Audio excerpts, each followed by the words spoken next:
Once, in the royal city of Isfahan, there lived a man named Ahmed. He had a wife named Jamal. He knew no particular trade or talent, but he knew how to dig. He dug holes for a living, but his wife was not particularly happy with this occupation. He made a few bronze coins, but Jamal thought he could do much better. One day, Jamal went to the public bath to wash herself and talk with the other women. You can't come in now. The wife of the king's diviner and fortune teller has reserved this place to herself. Who does she think she is? Just because her husband tells fortune, she thinks she can do whatever she wants.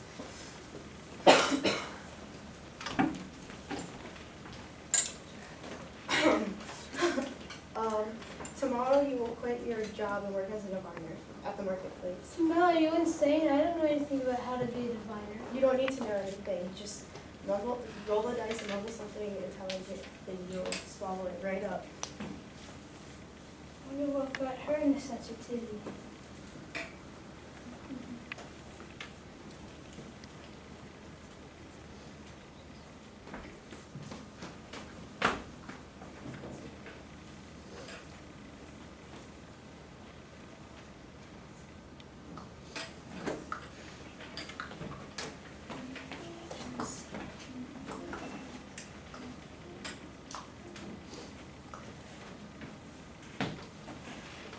The next day, Ahmed quit his job and went to work as a diviner in the marketplace. He bought a diviner cloak and dice and set up his tent. He thought there would be little business that day, but he was wrong. Okay, what?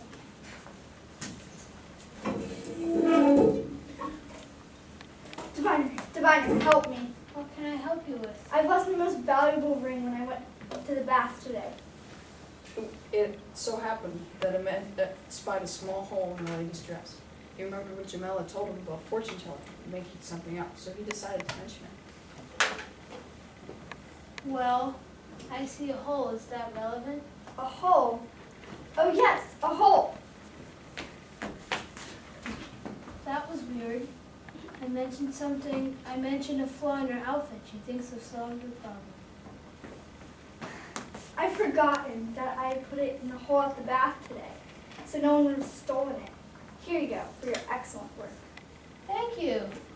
Of course, you deserve it. Wow, gold coin. I can keep up with this job. After a long day of hard work, Ahmed decided to go home. Hello, Janelle. I was just leaving. Oh, that's nice, but tomorrow we do more fortune telling. What? If you want to keep me as a wife, you'll do as I say.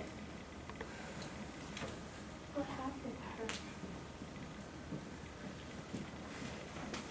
her? That night, 40 thieves crept into the king's palace and stole 40 of his most precious chests of gold, silver, and gemstones. When the king awoke, he was greatly distressed and summoned his most royal diviner to help him. She rolled her dice and mumbled words of importance, but she couldn't help find the treasure.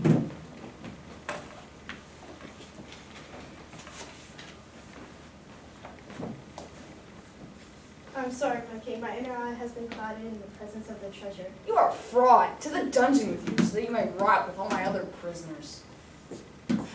Servant, go out into the marketplace and find me another diviner. Yes, my king.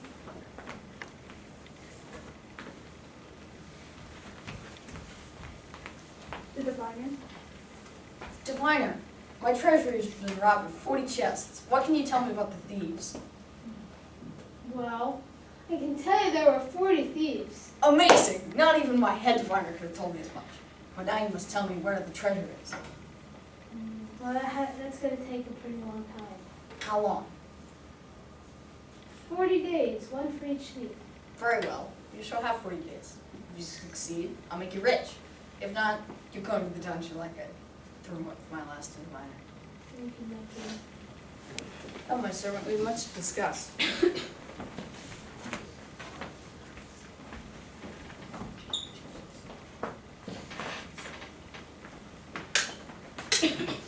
At Ahmed's house, Ahmed was coming up with a plan on how he would know the days and find the treasure. All right, here's what I'll do. I'll get 40 dates and put them jar and eat one every evening.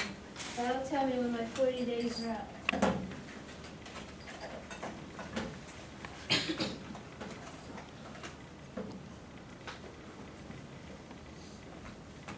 That's one. It so happened that the servant of the king was one of the thieves. After a meeting called by the chief of the thieves to discuss how they would get away with theft and cover up their tracks, she went to spy on Ahmed to see his progress in finding the thieves. She arrived when he ate one of the dates and said, "That's one." She thought he was talking about her. She was greatly distressed.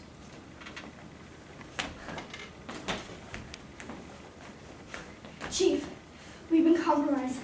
The diviner is very powerful. He knew my presence on the roof. He clearly stated, "That's one." Nonsense. This evening, 2 of you will go. And so 2 of them went, and then 3, 4, 5, 6, 7, and so on. Ahmed guessed the number of how many thieves on the roof there were. This continued up until the 40th night, when, of course, Ahmed said, That's 40, the final one. Ahmed, I've been thinking, that it was wrong to make you as a diviner. It's okay, I think I was wrong in believing too. "All right, men, the gig's up. We better go in and turn ourselves in."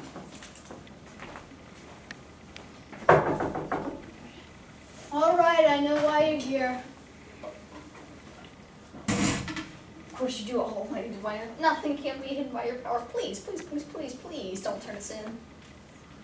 Oh, very well, but you must return the chest tonight. As you wish, royal diviner. The thieves did as they were told and returned the chests that very night. They even put in more treasure than they had stolen as an offering to Ahmed. They put it back quickly and quietly and snuck into the king's palace. The next day, Ahmed rode his horse to the palace to meet with the king and discuss what he had learned.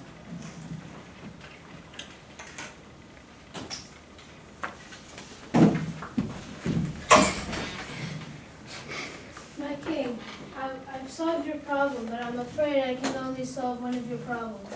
It's thieves of the treasure. The treasure, I guess, but it would have been nice to have the thieves. As you wish. Miss Moss, Miss Posh, Miss Wash! The treasure has been returned to its place. Come with me to see if the treasure has. You must truly be the best diviner of the age. From this point forward, you will be my royal diviner. Well, I'm afraid if you appear in the treasure has drained all of my powers and I can never be a diviner again.